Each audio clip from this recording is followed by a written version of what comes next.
ამ ფილმის ავტორებს 2008 წლის ომი უშუალოდ ომის დღეებშიც და მას შემდეგაც არაერთი საგაზეთო პუბლიკაციის ფორმატში აქვთ გამოკვლეული. ეს ფილმი კი ამ მასალების გადატანაა ტელეფორმატში.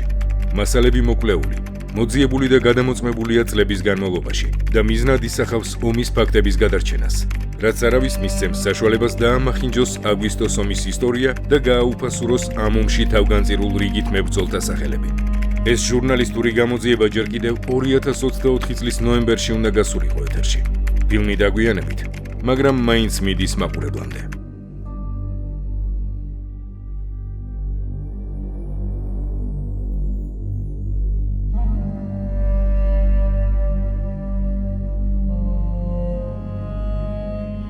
რუსეთის მიერ საქართველოს უკანასკნელი ოკუპაციიდან მე-15 წელი დაიწყო.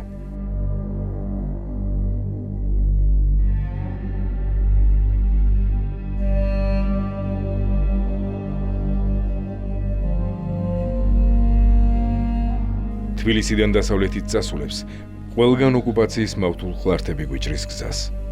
სოფელ ერგნეთიდან ქვემოთ საოკუპაციო ხაზსიქით ხელის გაწვდენაზე გადაშლილი ცხინვალის საცხოვრებელი კორპუსები მოჩანს, რომელთა ფანჯრებში გადმომდგარ ცხინვალელებს კარგამინჩი გარკვევით ხედავენ აქაურები.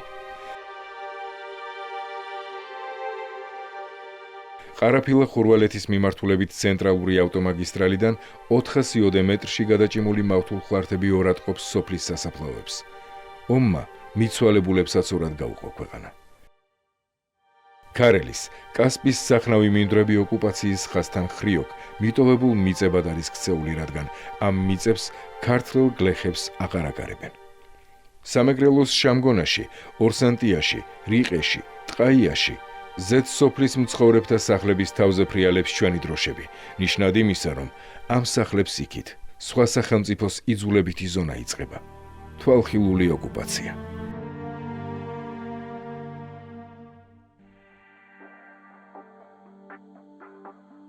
საქართველო 2008. ევროპული ზავი საქართველოსთვის.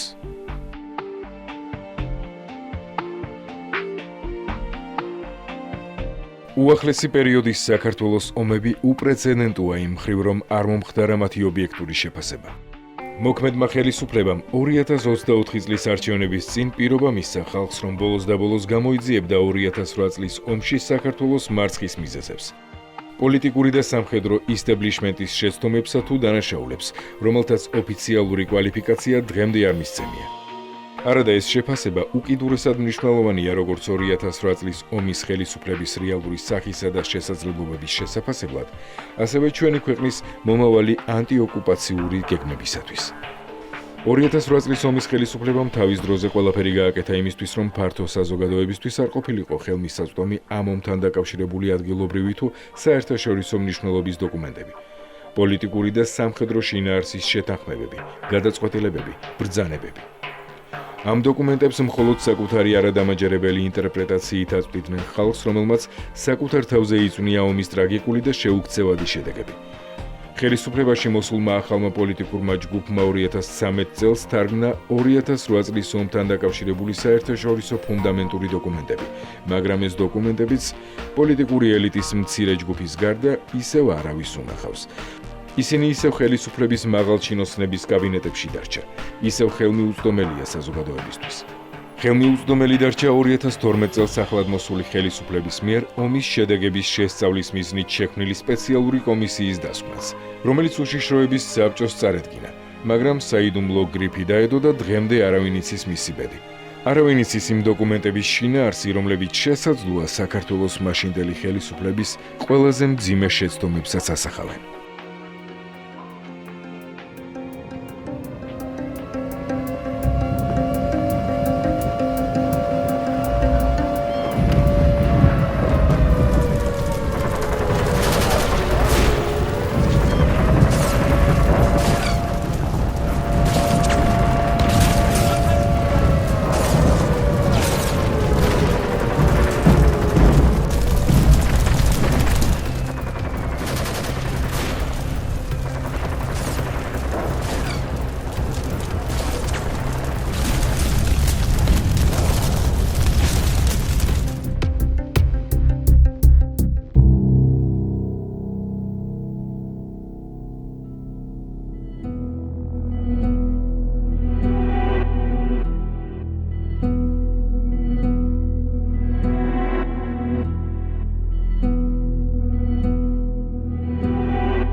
ეს ფოტოები 2008 წლის 11-12 აგვისტოს ამ გადაცემის ავტორების მიერ არის გადაღებული იმ სოფლებში, რომლებიც საქართველოს შეიარაღებულ ძალებს უკვე მთლიანად ან თითქმის დატოვებული ჰქონდათ. ლიახვის ხეობელ დევნილთა მონათხრობიდანაც ჩანს, რომ რუსეთის სამხედრო შეიარაღებული ძალები, რომლებთან ჩაწერილი ინტერვიუებიდანაც უტყუარად დასტურდება, რომ რუსეთის სამხედრო შეიარაღებული ძალები 8 აგვისტომდე დღეების განმავლობაში ბომბავდნენ, ანადგურებდნენ, მიწასთან ასწორებდნენ ქართულ სოფლებს, ხოცავდნენ ქართველ მოსახლეობას, დიდი ალბათობით იყენებდნენ კასეტურ ბომბებსაც, რომელთა ნამსხვრევებიც საკუთარი ეზოებიდან მოჰქონდათ დევნილებს.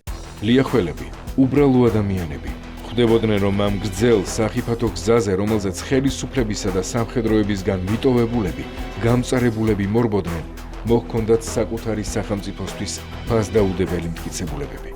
საკუთარი ეზოებიდან წამოღებული ნაღმის ნამსხვრევები. იმის დასადასტურებლად, თუ როგორ იყენებდა თავდამსხმელი რუსეთი აქამდე უცნობ იარაღს, ბომბებს, რომლებიც დაცემისას ყველა მიმართულებით იფრქვაოდა. ლამის მთელ სოფელს წვდებოდა და ეზოებში ნაწილდებოდა. არაერთი ფაქტი, თვითმხილველი, ცნობილი საერთაშორისო ორგანიზაციების მიერ მოპოვებული და გავრცელებული მასალა ადასტურებს, რომ საქართველო 2008 წლის აგვისტოში იყო რუსეთის ღია სამხედრო აგრესიის მსხვერპლი. რუსეთი იყო თავდამსხმელი, ხოლო საქართველო იცავდა თავს. მისი ხელისუფლება პასუხობდა ოკუპანტი ქვეყნის თავდასხმასა და სამხედრო აგრესიას, რაც მის პირდაპირ მოვალეობას წარმოადგენდა საკუთარი მოქალაქეების წინაშე. ომის კვალდაკვალ და მის შემდეგ ვრცელდებოდა კონფლიქტის ზონაში მომუშავე არაერთი ქართველი და უცხოელი ჟურნალისტისა თუ უფლებადამცველის მიერ მოპოვებული ამის დამადასტურებელი მასალა. ჟურნალისტებს ზოგჯერ სიცოცხლის ფასადაც კი უჯდებოდათ ამ ფაქტების მოპოვება. რუსულ აგრესიას შეეწირა კიდეც რამდენიმე ჟურნალისტი. ტელეკომპანია ალანიას ახალი ამბების რედაქტორი გიგა ჩიხლაძე, რომელიც Newsweek-ის რუსული გამოცემისა და ფრანგული RFI-ისთვის მუშაობდა. ჰოლანდიური ტელეკომპანიის RTL-ის ოპერატორი სტან ტორიმანსი, რუსეთის სახელმწიფო საინფორმაციო სააგენტო იტარტასის ფოტოგრაფი ალექსანდრ კლიმჩუკი. ობიექტურ ინფორმაციას დამოუკიდებელი რუსი ჟურნალისტებიც ავრცელებდნენ მათი ოფიციალური მედიის საპირისპიროდ. წესით, განვითარებული მსოფლიოსთვის მთავარ დოკუმენტად უნდა ქცეულიყო რუსი ჟურნალისტის ანდრეი ნეკრასოვის ფილმი, რომელიც დოკუმენტურად ამხელს რუსეთის შემოჭრასაც საქართველოში და მის მიერ ჩადენილ სხვა დანაშაულებსაც. თუმცა ადამიანების სიცოცხლის ფასად მოპოვებული რუსეთის აგრესიის მამხილებელი ეს მასალა სააკაშვილის ხელისუფლებას არაფერში გამოუყენებია. Смотрели, много получили. И шла и день, и ночь, цели 9 дней. 7-го уже вечером, Олимпиада когда началась, 8-го уже? Когда началась уже Олимпиада, они тоже начали. 9 дней ночью и Трасса же одна. С утра 7-го это уже было, даже невозможно было выходить из дома. Ну, взрывы там Да, бомбили. ну бомбили там уже сверху бомбили. Видели, как бомбили, как люди погибали. ჩვენ რეპორტერები და ჟურნალისტები ყველა ცდილობდა გაეშუქებინა ის მოვლენები და იჩვენებინა თუ რა უბედურება ხდებოდა ჩვენს ქვეყანაში.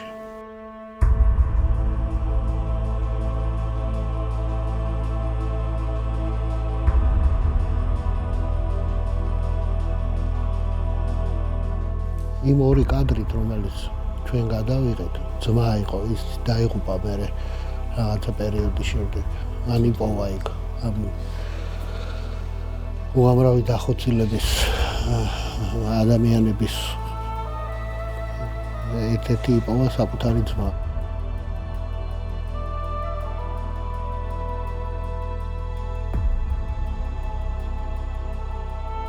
რუსებისთვის მაშინ ფაქტობრივად საინფორმაციო ომი მოგებული იყო ზუსტად აი ამ ორი ფოტოთი.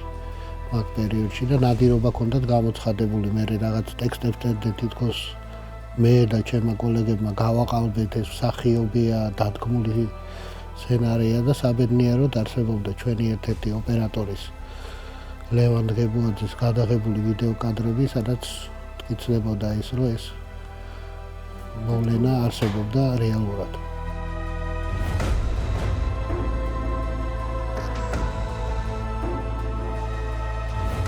ეს არის ქალბატონი, რომელიც გორში არის გადაღებული ცეცხლის ფონზე შველას რო ითხოვს და ძმა-ძმას რო ეხუტება.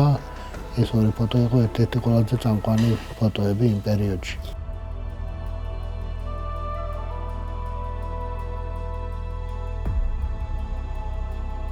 ეს არის 9-ში უკვე სატანკო იყო მაგ корпуსების გვერდზე, როდესაც რუსეთის თვითმფრინავი გადმოფრინდა და ჩამოყარა ჭურვები და თუ არ ვცდები, მაგ ტერიტორიაზე დაიღუპა დაახლოებით არ მახსოვს ზუსტად 8 შევცდები 12 თუ 18 ადამიანი მათ შორის ერთ-ერთი ფეხმძიმე ქალბატონი იყო.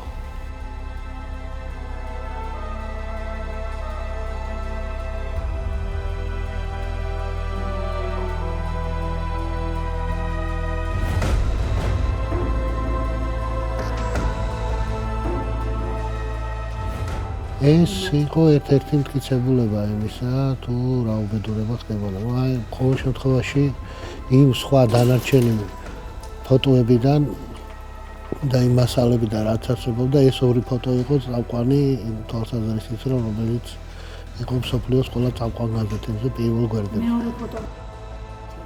იმისთვის მთელი მსოფლიოსთვის გვეჩვენებინა რა უბედურება ტრიალებდა ჩვენ ქვეყანაში, რომ რუსეთი არის ის ქვეყანა, რომელიც არის აგრესორი და ცდილობს დაიპყროს შენი ქვეყანა და ანადგურებს ყველაფერს მიწასთან არის გასწორებული უამრავი სოფელი.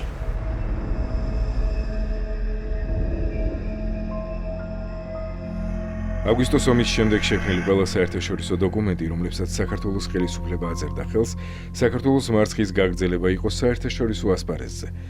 საქართველოს სამხედრო მარცხი, რასაც ტერიტორიების ოკუპაცია მოყვა, გაგრძელდა დიპლომატიური მარცხით. საქართველოს ხელისუფლება ომის შემდეგ გაფორმებული ყველა საერთაშორისო დოკუმენტით თანხმდებოდა რუსეთის მიერ ჩადენილი დანაშაულების მინიმალიზებაზე, დანაშაულის სიმძიმის საქართველოზე გადმოტანაზე, საკუთარი სახელმწიფოს დამცველი ხალხის აგრესორად გამოცხადებაზე და რაც მთავარია, ამას ხალხის ზურგს უკანაკეთებდა. გამომძიებელმა რეპორტიორმა შეისწავლა ყველა საერთაშორისო დოკუმენტი, რომლებშიც შეფასებულია დაპირისპირებული მხარეების პოზიციები. ამ დოკუმენტებს შორის ყველაზე ვრცელი ტალიავინის ანგარიშის სახელით არის ცნობილი და 1200 გვერდიანია. ჩვენ და გასაოცრად აღმოჩნდა, რომ საქართველოს პოლიტიკურ წრეებში ეს ანგარიში სრულიად თითქმის არავის წაუკითხავს. მაშინ, როდესაც მისი თითქმის ყველა გვერდი საქართველოსთვის მიუღებელ, უსამართლო და დამაზიანებელ კონტენტს შეიცავს. თუმცა იქამდე იყო ევროსაბჭოს რეზოლუცია, რომელმაც ომის ძირითადი სიმძიმე და პასუხისმგებლობა საქართველოს დააკისრა.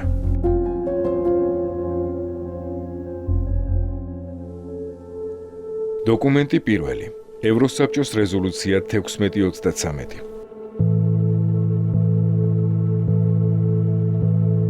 ევროსაბჭოს რეზოლუცია 1633 ტალიავინის ანგარიშამდე ერთი წლით ადრე ომის დამთავრებიდან მყისიერად, თვენახევრის შემდეგ 2008 წლის 2 ოქტომბერს მიიღო ევროპის საბჭოს საპარლამენტო ასამბლეამ. რეზოლუცია მიიღეს იქამდე, სანამ შეისწავლიდნენ ომის გარემოებებს და მასზე დაყრდნობით გააკეთებდნენ დასკვნებს. თუმცა ამას ხელი არ შეუშლია რეზოლუციის ავტორებისთვის, დოკუმენტში ჩაეწერათ, რომ ომი საქართველომ დაიწყო 7 აგვისტოს. ციტატა: ომის დაწყება 2008 წლის 7 აგვისტოს მოულოდნელი აღმოჩნდა. ქართული შეიარაღებული ძალების მიერ ცხინვალის დაბომბვით დაიწყო ფართომასშტაბიანი შეიარაღებული კონფლიქტი საქართველოში. რაც შეეხება რუსეთის ქმედებას, ამ რეზოლუციაში კვალიფიცირებულია როგორც მხოლოდ საქართველოს სამხედრო თავდასხმაზე პასუხი. იმ რუსეთის, რომელიც რეალურად იყო საქართველოზე თავდამსხმელი და რომლის საჰაერო ძალები ჯერ კიდევ ივლისში არღვევდნენ ჩვენი სახელმწიფოს საზღვრებს. აგვისტოს დასაწყისიდან კი მათი შენაერთები შემოდიოდნენ ჩვენს სახელმწიფო ტერიტორიაზე და 7 აგვისტომდე დიდი ხნით ადრე ბომბავდნენ ლიახვის ხეობაში ჩვენს მშვიდობიან მოსახლეობას. ამ ყველაფრის ფონზე რეზოლუციაში ვკითხულობთ, რომ რუსეთი იძულებული გახდა ეპასუხა საქართველოს მხრიდან წარმოებულ თავდასხმაზე. რეზოლუცია ნომერი 1633, მუხლი 5. 2008 წლის 7 აგვისტოს საქართველოს სამხედრო ძალების მიერ ცხინვალის დაბომბვის გაუფრთხილებლად დაწყებით ესკალაცია ახალ, კერძოდ ღია და სრულმასშტაბიანი საომარი მოქმედებების საფეხურზე გადავიდა. მძიმე არტილერიისა და კასეტური ბომბების გამოყენება, რამაც სერიოზული საფრთხე შეუქმნა სამოქალაქო მოსახლეობას, წარმოადგენდა სამხედრო ძალის არაპროპორციულ გამოყენებას საქართველოს მხრიდან. მუხლი 6. იმავდროულად რუსეთის საპასუხო შეტევამ, მათ შორის ფართომასშტაბიანმა სამხედრო მოქმედებებმა, ცენტრალურ და დასავლეთ საქართველოსა და აფხაზეთში ასევე ვერ უზრუნველყო პროპორციულობის და საერთაშორისო ჰუმანიტარული სამართლის პრინციპების დაცვა. და არა მხოლოდ ომის დაწყებაში დაუდობრალი ევროსაბჭომ.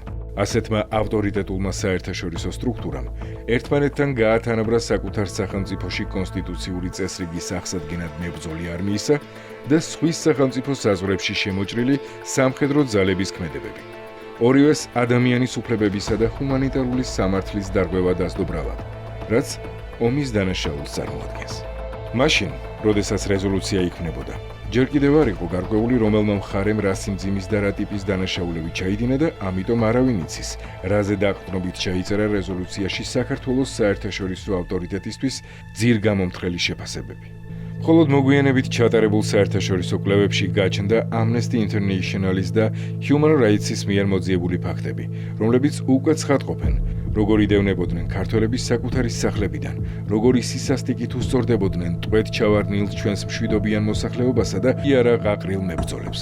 მოგვიანებით საერთაშორისო სასამართლოებმაც აღიარეს ქართველების მიმართ ჩადენილი ეთნოწმენდის ფაქტები, მაგრამ რეზოლუცია დარჩა როგორც ევროსაბჭოს მიერ დაფიქსირებული პოზიცია.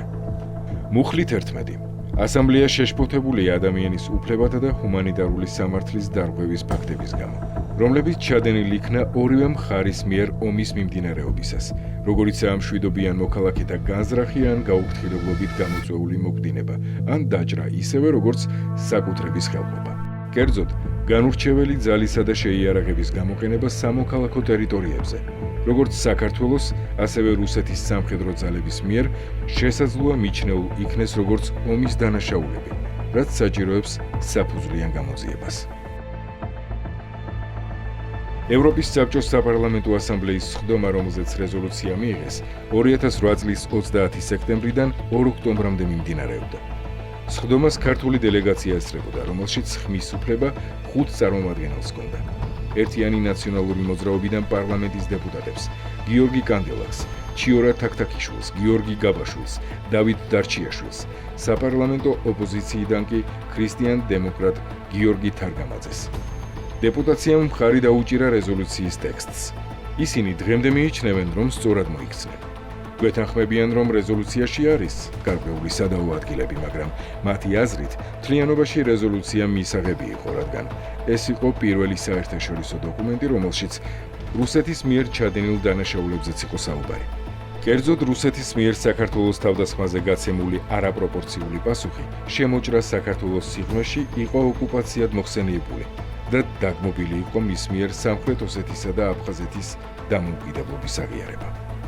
ქართული დელეგაციის წარმომადგენელთა თქმით, ასეთი მოტივით დაეთანხმა ევროსაბჭოს რეზოლუციას, რომელიც ერთის მხრივ რუსეთის მიმართ იყენებდა სიტყვა ოკუპაციას, მეორეს მხრივ კი ამავე რეზოლუციით ოკუპანტის წინააღმდეგ მებრძოლ ქვეყანას ადანაშაულებდა იმაში, რომ მან საკუთარ ტერიტორიაზე სხვა სახელმწიფოს წინააღმდეგ მოაწყო თავდასხმა, რაც უაპელაციო აბსურდია.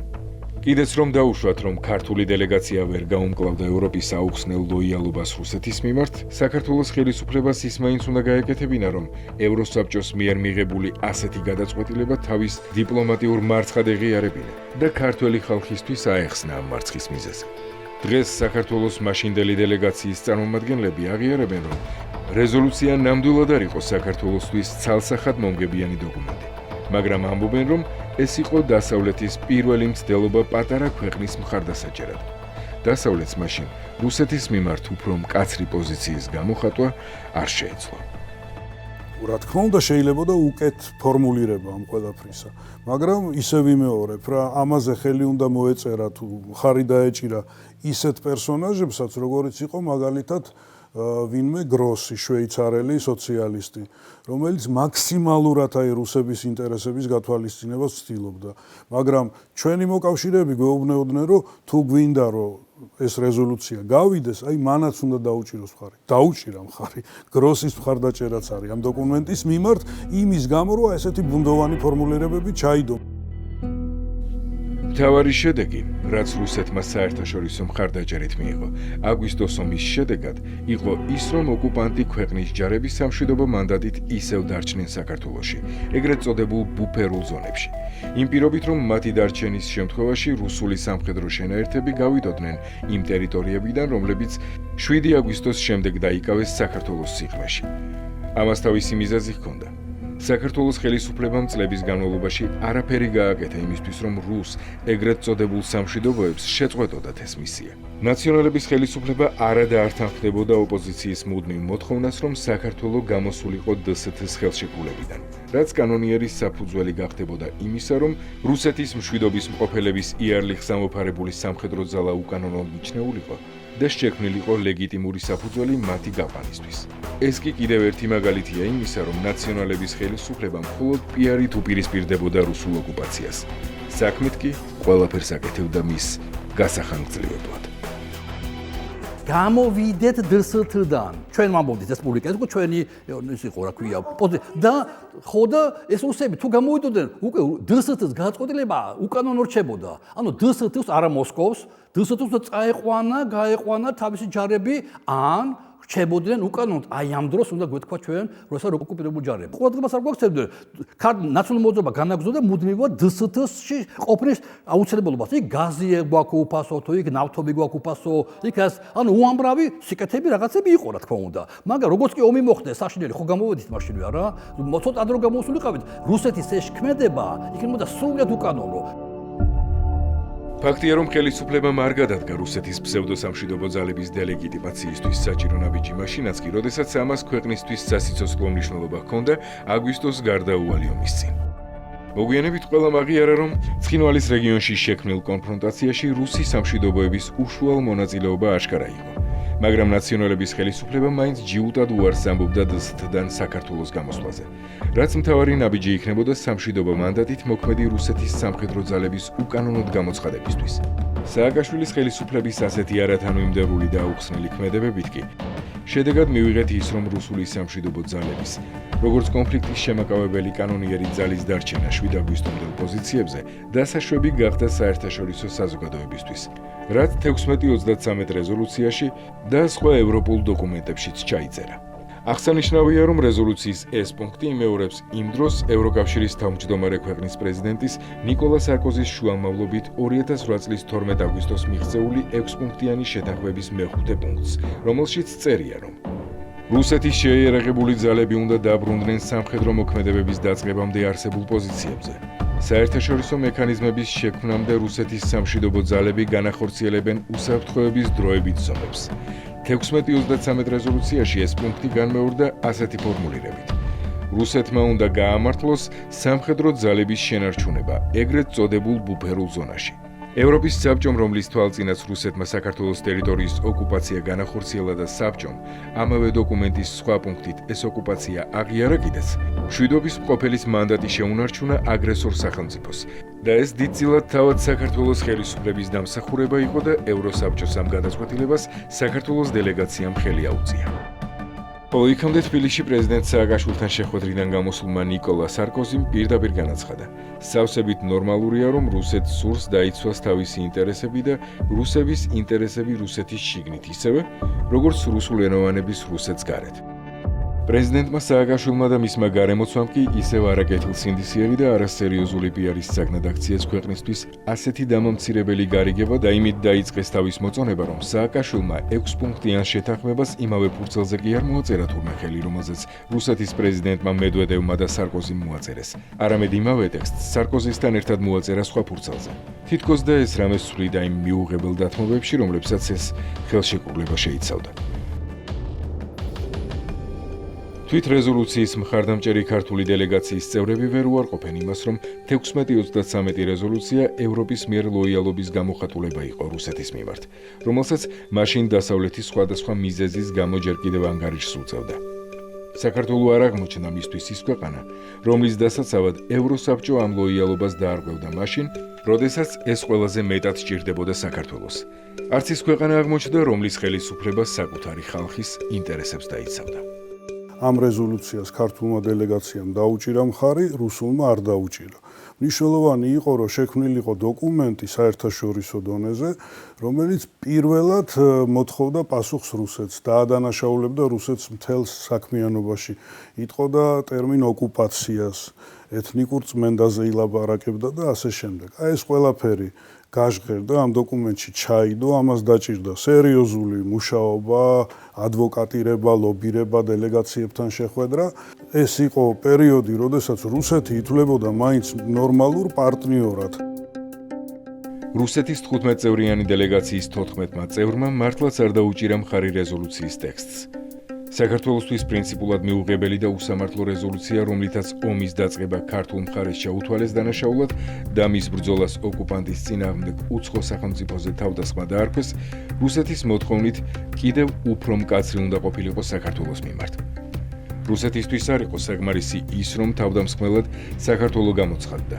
რუსეთი კი მხოლოდ მოპასუხეთ.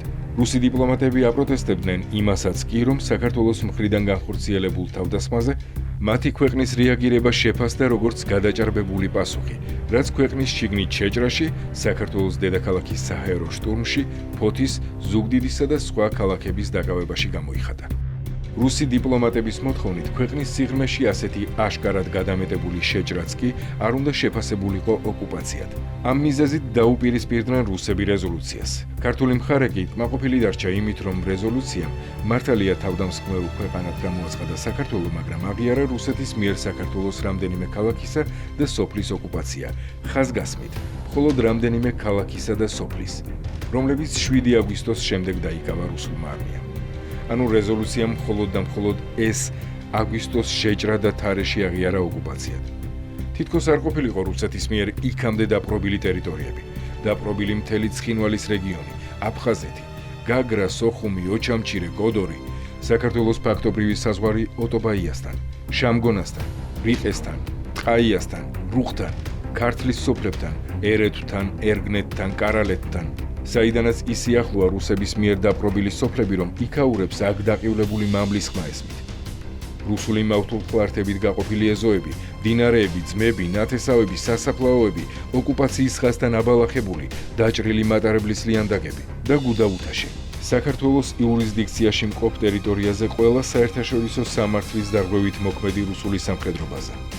დღეს ექსპერტები მსჯელობენ იმაზე, რატომ იღებდა მაშინ დასავლეთი მათ თვალწინ უსამართლო ომში დამარცხებული ქვეყნისთვის საქართველოსთვის ასეთ წამგებიან დოკუმენტებს და რატომ ეთანხმებოდა მათ საქართველოს ხელისუფლება. მიზეზებს ისევ საქართველოს მაშინდელი პოლიტიკური და სამხედრო ხელმძღვანელობის უუნარობასა და ანტიეროვნულ პოზიციაში ხედავენ. თვითგადარჩენის ამბავზე იყვნენ გადართული მაგ პერიოდში. ესეთი შთაბეჭდილება რჩებოდა ყოველ შემთხვევაში. სააკაშვილს გულისხმობდა ის გარემოცვას. იმიტომ რომ კარგად მახსოვს სარკოზი რო იყო ჩამოსული, როგორი ტრისფერიედო სააკაშვილი და ის სახეში ხელი წააწყარო ნუგეშინიაო, ხამას ხელს რომ მოაწერ ყველაფერი დაწყნდებაო. ნუ ყოველ შემთხვევაში ეგრე ჩანდა.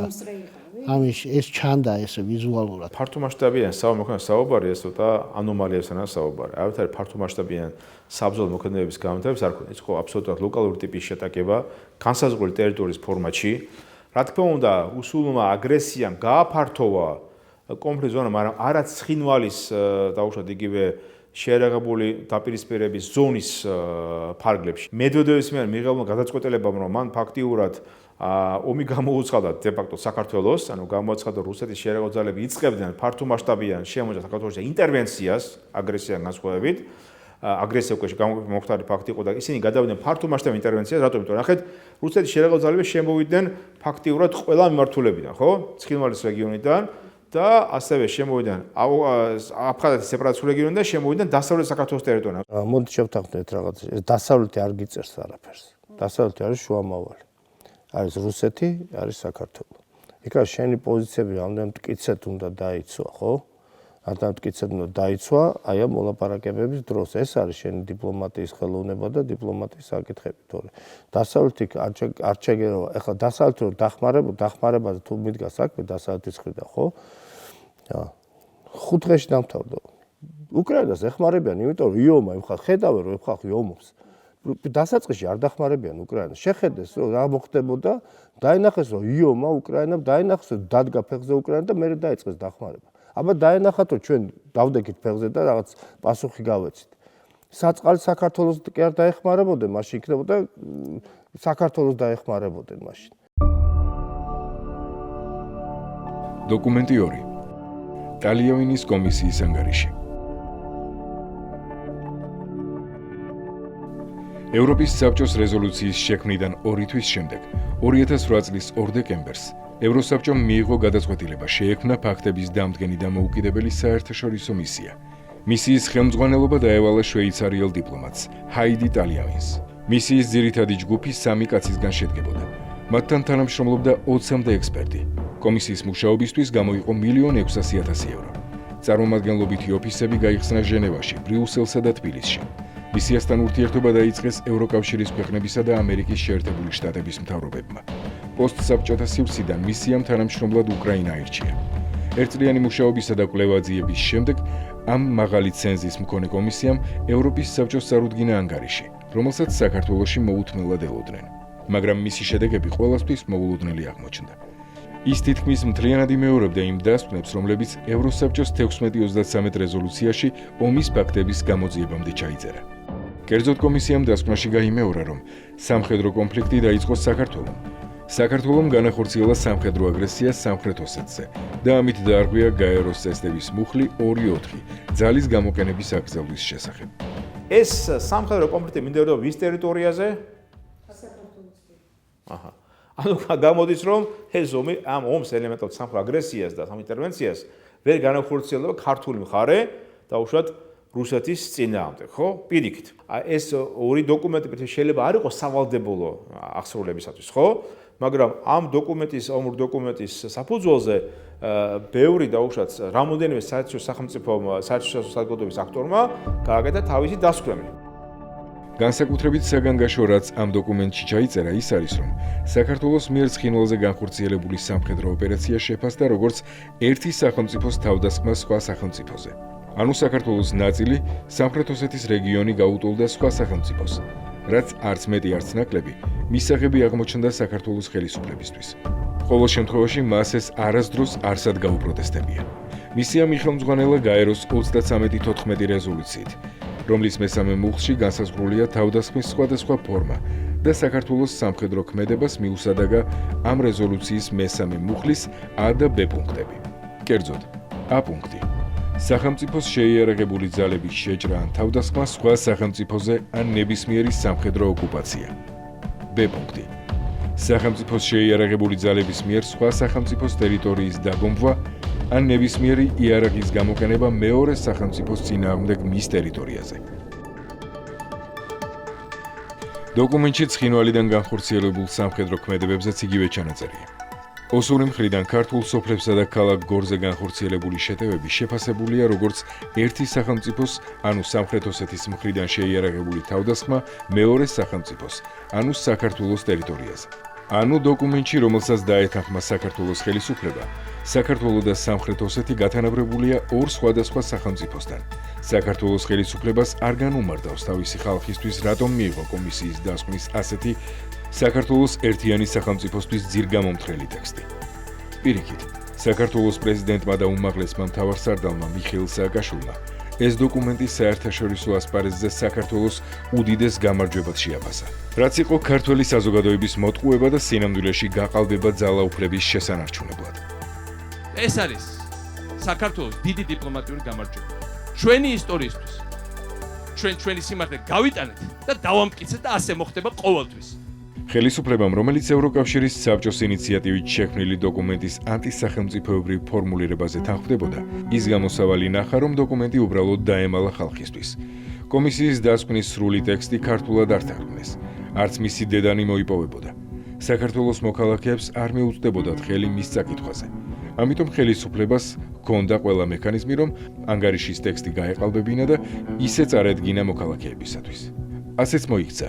პრეზიდენტმა სააკაშვილმა ძველი თბილისის რეაბილიტაციის პროექტის ფარგლებში გამართულ სახალხო შეხვედრაზე ეს დოკუმენტი საქართველოს ხელისუფლების გამარჯვებად წარმოაჩინა და თქვა, თითქოს კომისიამ დაადგინა, რომ რუსეთმა ჩაიდინა ქართველების ეთნიკური წმენდა.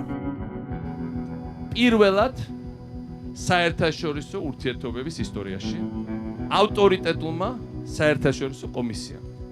თქვა, რომ გაეროს უშიშროების საბჭოს მუდმივმა წევრმა, დიდი რვიანის მუდმივმა წევრმა, სოფლიოს ყველაზე დიდმა სახელმწიფომ ჩაიდინა სამხედრო დანაშაულებანი და ჩაიდინა ეთნიკური წმენდა.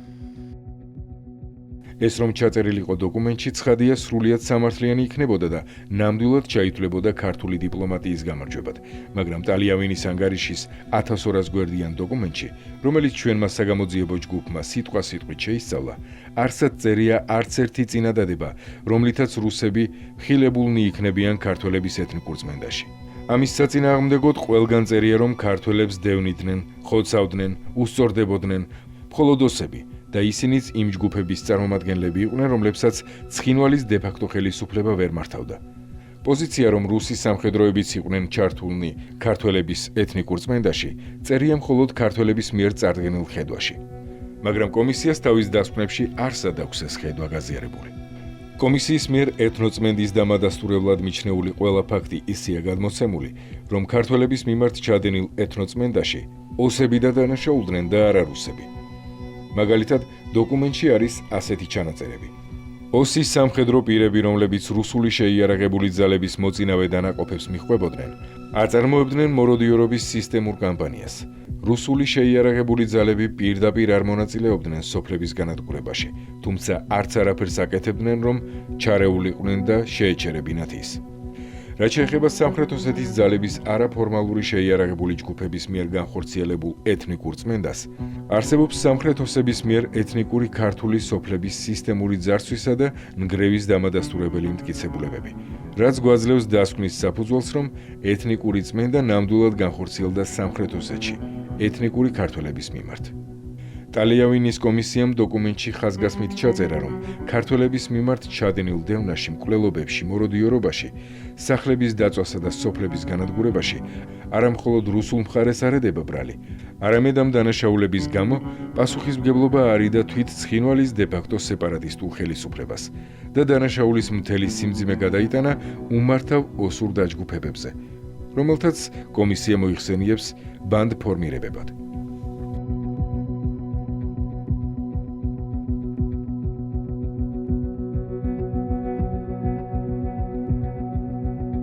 რუსეთის მიმართ ყველაზე მკაცრი ჩანაწერი ამ დოკუმენტში მხოლოდ იმას ამბობს, რომ ოსების მიერ ქართველების მიმართ ჩადენილი ცუდად მოპყრობისა და წამების ფაქტები რუსი ჯარისკაცების თანდასწრებით ხდებოდა და ისიც ზოგჯერ. ტალიავილის მთელ დასკვნაში თითქმის ყველა გვერდზე ჩანს მცდელობა, რომ რუსეთის დანაშაული და პასუხისმგებლობა 2008 წლის კონფლიქტში მინიმუმამდე შეამცირონ. მაგალითად, გვერდის 351 რუსეთის ჯარების შესვლა საქართველოში არ იყო წინასწარი შეიარაღებული თავდასხმა.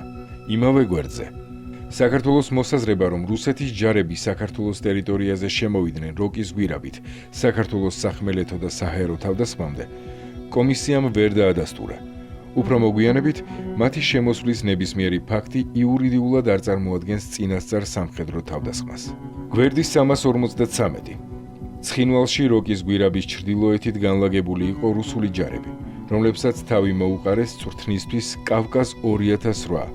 ვერ დადასტურდა, რომ ისინი საქართველოზე თავდასხმას აპირებდნენ. გვერდის 360 ჩრდილოეთ კავკასიის ან სამხრეთ ოსეთის ქმედებაზე რუსეთს ბრალეულობა არ აქვს.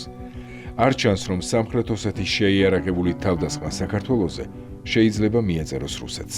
გვერდი 485 ეთნიკური ქართველი მოსახლეობის სახლებისა და საკუთრების წინააღმდეგ მონაწილეობას იღებდნენ სამხრეთ ოსეთის შეიარაღებული ძალები, ამოუცნობი შეიარაღებული ოსები და ოსეთის მოქალაქეებიც კი. რუსულმა შეიარაღებულმა ძალებმა ვერ მოახერხა არ დაეშვა მსგავსი აქტები. ტალიავილის დასკვნას მოჰყვა ევროსაბჭოს სხვა რეზოლუციები, რომლებშიც გადაიწერა ამ ორი საწყისი დოკუმენტის შინაარსი. მხოლოდ 10 წლის შემდეგ უკვე სხვა ხელისუფლების პირობებში მიაღწია საქართველომ იმას, რომ ჰააგისა და სტრასბურგის სასამართლოებს ეღიარებინათ საქართველოს 24,000 მოქალაქის დევნა, წამება, ბავშვების, მოხუცების, ქალების მკვლელობები, გატაცებები, ჩვენი სახლების ძარცვა და გადაწვა, ქართველების ეთნოწმენდის ფაქტები, ხალხისა, რომელიც ამ ომმა დაბადების ადგილებიდან აყარა და სხვის სოფლებზე ნაჩქარევად მიშენებულ გაუმშრალ სახლებში შეხიზნა. თუმცა დამარცხებული, დევნილი, ტერიტორიებ წაგლეჯილი ქვეყნის მიმართ. ტალიავილის ანგარიშში ჩაწერილი დასკვნა, რომ ომი დაიწყო საქართველომ, დარჩა უცვლელად, როგორც არ ჩადენილი დანაშაულის უსამართლო ბრალდება. ქართული მხარე მიერ დაბომბვას მოყვა რუსული მხრიდან არაპროპორციული პასუხი. სტრასბურგს ჭირდებოდა ეთქვა, რომ მე არ ვიცი ვინ დაიწყო ომი, როგორც მე ვამბობ. მე ვიცი, რომ ტალიანმა თქვა, ვინ დაიწყო ომი. აი ამას ამბობს სტრასბურგიც და ამას ამბობს ჰააგას. მე მახსოვს პირველი დევნილები სამაჩაბლოდან, როდესაც ეგრეთ წოდებული ზაკოს შენობაში მოიყვანეს და მე არ ვიცი, რაღაც კატასტროფული უმძიმესი მდგომარეობა იყო იქაც, იმიტომ რომ ამისთვისაც არ იყო მზად ხელისუფლება, რომ ამ ნაკადის დევნილების რაღაც ნორმალურ მდგომარეობაში ხალხი აგროვებდა თვით მობილიზება ხდებოდა ადამიანების ორივე მხრიდან, მე მაქვს ხედველობაში დევნილების და მოქალაქეების მხრიდან, რომლებიც მახსოვს პავლოზე გადაღებული მაქვს რაღაც კადრებს ვიღებდით, სადაც ტანის ამოსებს, რაღაც სხვადასხვა საშუალებებს ტოვებდნენ ადამიანები იმისათვის, რომ ამ ხალხს, რომელიც გამოიქცა იქიდან, რომელმაც დატოვა აბსოლუტურად ყველაფერი და ტანის ამოსით პატარა ბავშვმა უპოვა მამა შარვალი და ბედნიერებისგან იხუტებდა სიხარულისგან, რომ მამა შარვალი უპოვა. 2008 წელი ქართულ დოკუმენტებში. ქონდა თუ არა უფლება და ვალდებულება ხელისუფლებას დაემყარებინა წესრიგი მიტაცებულ ტერიტორიაზე, სადაც სეპარატისტული მოძრაობა იყო და იქ და მუდმივად ხდებოდა დარტყმები, მშვიდობიან მოსახლეობას საქართველოს და საქართველოს შეერთებული ძალების თუ შინაგან საქმეთა სამინისტროს თანამშრომლები იღუპებოდნენ, დიახ, ქონდა. ეს იყო მისი კონსტიტუციური უფლება. მაგრამ საქართველოში ოფიციალურად დღემდე არავის შეუფასებია, როგორ გამოიყენა საქართველოს ხელისუფლებამ ეს უფლება და ვალდებულება. აღედგინა კონსტიტუციური წესრიგი ოკუპირებულ ტერიტორიაზე და დაეცვა მოსახლეობა, რომელიც დახმარებას ითხოვდა. ეს არის მთავარი კითხვა, რომელსაც პასუხი ომის ხელისუფლებამ გასაგები მიზეზების გამო არ გასცა. თუმცა ჯერჯერობით ეს არც მის შემდგომ ხელისუფლებას გაუკეთებია. მიუხედავად იმისა, რომ საქართველოს ყოფილი და მოქმედი ხელისუფლებების პირობებში იქმნებოდა კომისიები, იკითხებოდნენ ადამიანები, იწერებოდა დასკვნები, ამ მასალას არასოდეს უნახავს დღის სინათლე. ჯერ კიდევ სააკაშვილის ხელისუფლების პირობებში 2009 წელს საპარლამენტო ოპოზიციის ინიციატივით შექმნილმა სპეციალურმა კომისიამ გადასცა პროკურატურას საქართველოს მთავარსარდლის და სხვა სახელმწიფო მოხელეების გამოკითხვის საქმეები, რომლებშიც მძიმე შედეგების მქონე შეცდომები იკვეთებოდა. მაგრამ ეს მასალები პროკურატურის კაბინეტებშივე დარჩა ჩაკეტილი. შემდეგი ხელისუფლების ინიციატივით წარმოდგენილი გამოძიების მასალებსაც დღემდე გრიფი საიდუმლოადებს. დღეს როდესაც ამ დოკუმენტს ვიღაცა კითხულობს, ყმა უვარდება, თუ ეს მაშინ ასეთი რაღაცა ჩაიწერა, აქ ჩაიწერა ბევრი მომენტები, რომ მთავრობა არ იყო მზად. მთავრობამ არ შეასრულა ის ვალდებულებები, რაც უნდა შეესრულებინა. მთავრობა არ იყო ევაკუაცია, აი არაფრით მზად არ იყო რა. რისი გამოძიება შეიძლება? ხათუსამ ომს ვერ გამოიძიებ. ეს მიდის გამოძიება ჩვენ ვართ მის ქვეშ. მაგრამ საქართველოს მთავრობის ქმედება მაშინდელი, რაც გადაგზავნილი არის პროკურატურაში, ეს გამოძიება მიდის და გამოიძიონ. არ უნდა ამას ყვირილი და წივილი. ეს მე აღმოვაჩინე, გადავაგზავნე. მაშინ როგორი გამბედაობა ჭირდებოდა ამას, მე ხა პიარზე არ ვიძახი, როდესაც ხდებოდა, ხო? ხო დოკუმენტია, კი არის ვიღაცი ჭოროობა, ხო არ არის? გადაშალეთ, წაიკითხეთ.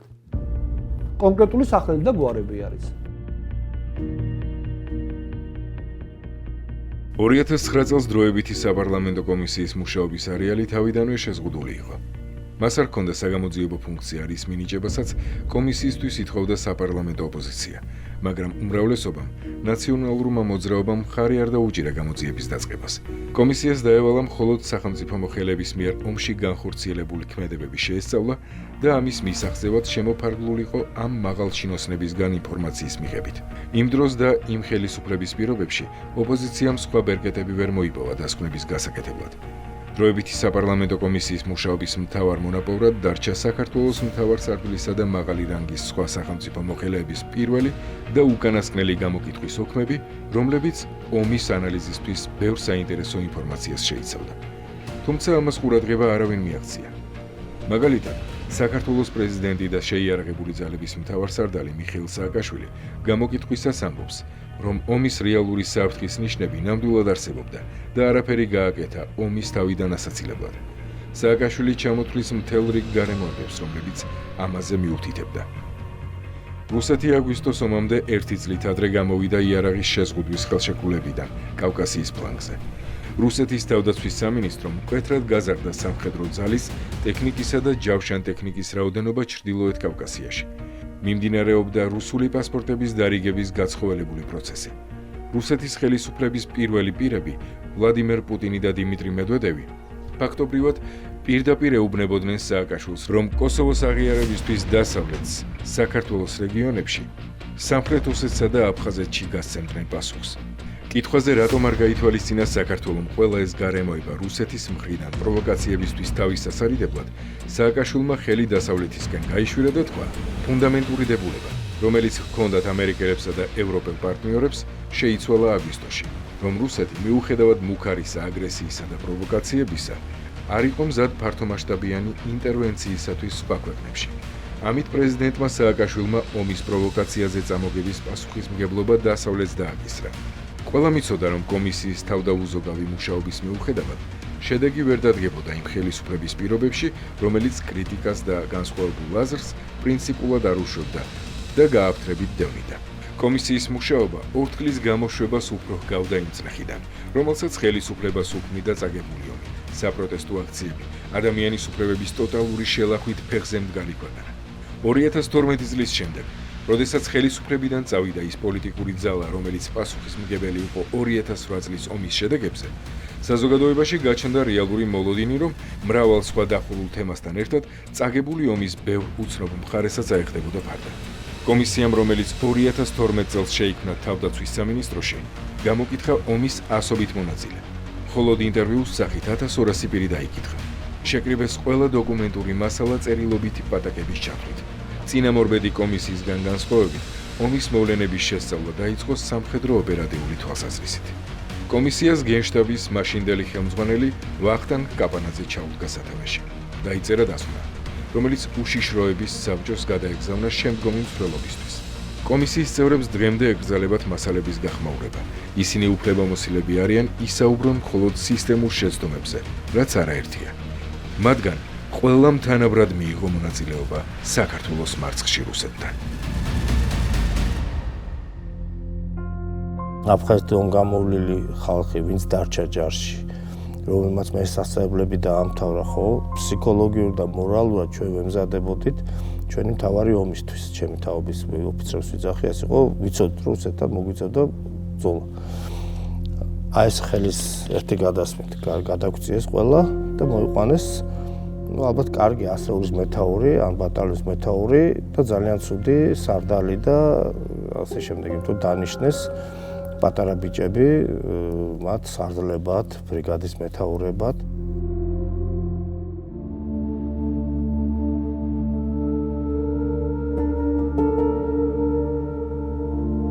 შეცდომა იყო არასწორი დაზვერვის, არასწორი ანალიზი, სადაზვერვო მონაცემების, მეორე იყო არასწორი დაგეგმა, მესამე იყო სამეთაურო შემადგენლობის ცვლა. მე მგონი 3 თვით ადრე მოხდა საერთოდ ბრიგადის მეთაურების შეცვალა 3 თვით ადრე ამ ოპერაციამდე. მეოთხე იყო მართვისა და კონტროლის სრული მორღვევა. ნუ ეხლა ამას მოყვება მეხუთე იყო საერთოდ რეზერვის გამოყენება, როგორ საიდან, როგორ და რა დონის რეზერვი იყო და მთელი ეს პროგრამა, რეზერვის პროგრამა იყო ფიქცია. რომელიც აბსოლუტურად ჩავარდა და გამოჩნდა კიდეც ომის დროს. ზოგადად არასწორად იყო, საერთოდ არ იყო საჭირო ცხინვალზე წასვლა, საერთოდ არ იყო საჭირო.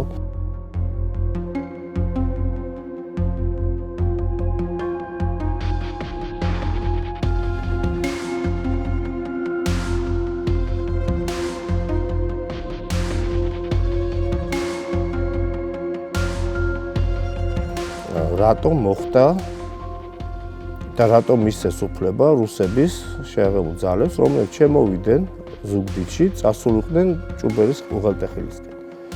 როგორ მოხდა რომ აი ეს რუსები როგორ ვერ მოხდა ის რომ ვიღაცას უბრალოდ გზა რო გამოიყვანა მდგომარეობიდან წყობიდან, აი ჭუბერამდე არ მისული, რომ ქართველებს შეძლებოდათ მე სვანეთში გასვლა ან იქიდან სვანეთთან კავშირი არ დაკარგულიყო, ის გზა ყველა მიცის რა რთული გზა არის. იქ რო ეს გზა რო გამოიყვანათ რაღაც გარკვეული მონაკვეთი წყობიდან, მაშინ არ მოხდებოდა ეს ალყის დარტყმა და აქედან ჩაკეტვა.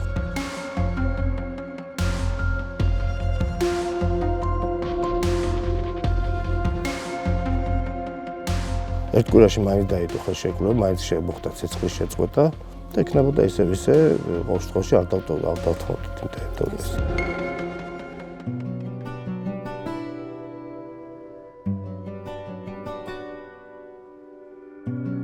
ომის დაწყება არასდროს ჩათვლილა დანაშაულად. მით უფრო თუ ომს ხალხი თავისი სახლების, სოფლებისა და ქალაქების გასათავისუფლებლად, თავისი წარსულის გადასალახად იწყებს. საქართველოში 2008 წლის შემდეგ მიდის გამათი მხოლოდ იმაზე, ვინ დაიწყო ომის ცხინვალში. საქართველოს მაშინდელი ხელისუფლება მუდმივად ცდილობს საკუთარ ხალხთან იმის მტკიცებას, რომ ომი მას არ დაუწყია. თითქოს ამ ხალხმა თავად არ იცოდეს, ვინ არის მისი ომების მარადიული ინსპირატორი. ხალხს სხვა რა მაინტერესებს, რაზეც არავინ არასოდეს უპასუხა.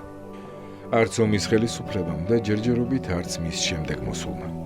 როგორ გაუძღვა ხელისუფლება ხალხს დასაბრუნებელი სამშობლოსკენ, როგორი სამხედრო და დიპლომატიური მეთაურობა შეძლო მან.